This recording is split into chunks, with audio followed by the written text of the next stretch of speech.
Bled has been a popular medicinal holiday resort for centuries. Nowadays, it excels in the organization of incentive trips, congresses, and conferences. Its region is visited by thousands of hikers and those who seek active relaxation. A Christian church has stood on this island since the 9th century. It became a famous pilgrimage place, so the church was rebuilt and expanded several times. It's had its present-day Baroque shape since the 17th century. On the walls of the Church of the Ascension of Mary, remains of old frescoes can be seen. Below its deck, pagan shrines and graves were excavated. Behind it stand the houses of the provost and the priest. However, there are no lodges on the island that could accommodate the pilgrims. On the coast, many lodges and inns stood even in the 14th century. The island can be approached by the gondola-like boats called pletna, which await the guests at many places. Its main harbor is in the regatta center. Bled, together with Postojna and Lipizza, was one of the most desired tourist destinations even in the time of the United Yugoslavia. The lake itself is a mountain lake lying on the east brink of the Julia Alps in a magical natural environment. It was developed due to the meltdown following the Ice Age. Its present size is approximately 2 kilometers by 1 kilometer. Its water heats up to 24 to 25 degrees Celsius in summer, so it's not only suitable for boating, but also for swimming and bathing.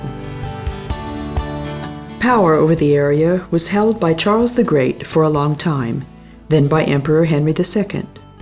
The latter donated the territory to the Episcopate of Brixen, who stayed here until the 20th century, except for the Napoleonic times. It was significant for the popularity of Bled that Alexander I, Tsar of all Russian people, had a holiday home here. Even 1,000 years ago, a castle tower stood on the place of the castle palace of Bled, although it was not so much the view that was so fascinating. The tower later was supplemented by residential buildings, fortified with more towers and surrounded with a wall. The Roman-style tower can still be seen today. The later parts were rebuilt after the earthquake in 1511. The castle today is divided into a lower and an upper castle. A friendly little museum can be found in it, with a small wine bottler and a printing press barely later than the time of Gutenberg. The original apparatus of the castle are also exhibited: pieces of furniture, weapons, armor, and paintings. A little parish church stands below the castle hill. On the square in front, a column commemorates Arnold Rickley, the doctor of Swiss origin. The medicinal springs of the region were known only by local people first. Later, the news spread great distances by the pilgrims of the church. The springs were written about with scientific thoroughness first in 1689, but they only gained real popularity nearly 2 centuries later by Dr. Rickley, who successfully cured his own illnesses with the medicinal waters of the Bled area, becoming an enthusiastic propagator of them.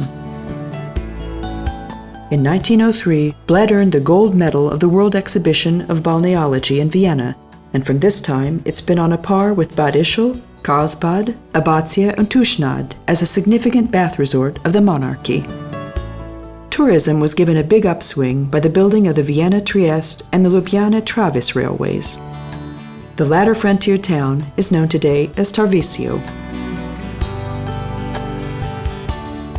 Around the lake, we can find 6 large hotels today, a youth hostel, and 2 camping sites, but most of the private villas also rent out rooms.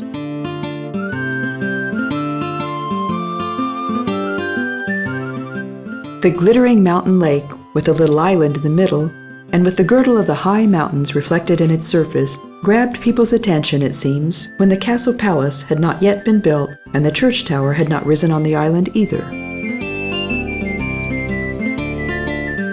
Even in the Bronze and Iron Age, people liked to settle here, and it also appealed to the aesthetic-loving, delicate Romans. Part of the archaeological material excavated here can be seen in Kranj, and the bigger part can be seen in the museums of the capital.